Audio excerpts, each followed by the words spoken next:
Rowena! Rowena! Rowena. Tumika. Huwag kang hihinto.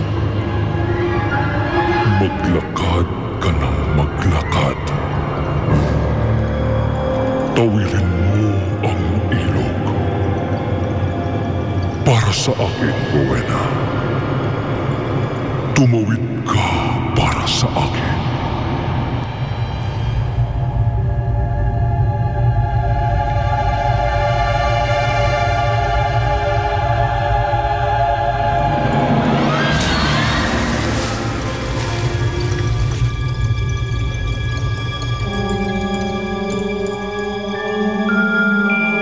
Malapit ka na, Rowena.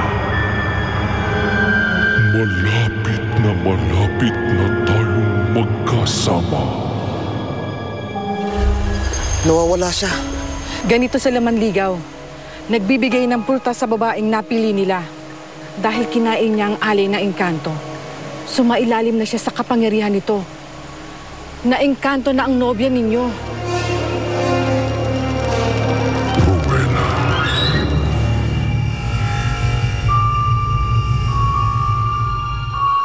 Konti pa, Rowena. Lapit pa. Ibigay mo sa akin ang iyong kamay.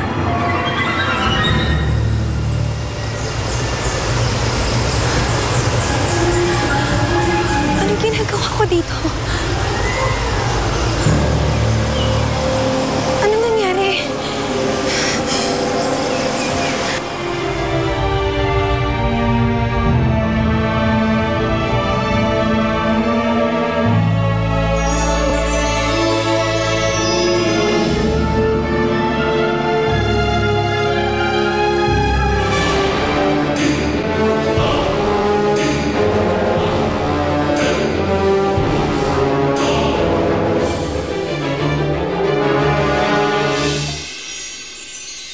May nakita daw babae sa gubat, malapit sa ilog. Pare mo kang si Rowena. Hanggat hindi pa sila nakakasal ng anak ko, hindi pa tapos ang laban. Luis, natatandaan ko na. Ginahasa ako ng engkantong yun. Hinahamon kita! Pagbabayaran mo, ginawa mo kay Rowena! You think my son is dead? Hindi pa rin tumitigil ang search and rescue operations. Kasalanan mo to! Apo niyo po ang dinadala ko. Anak mo yan ang kalaguyo mo! Hindi tao ang ama niyan. Hindi! Hindi pangkaraniwang sanggol ang dinadala mo. Hindi! Anak namin to ni Luis! Rowena. Paano siya nagkaganyan? Bakit ganyan yung itsura na bakit magkaiba sila?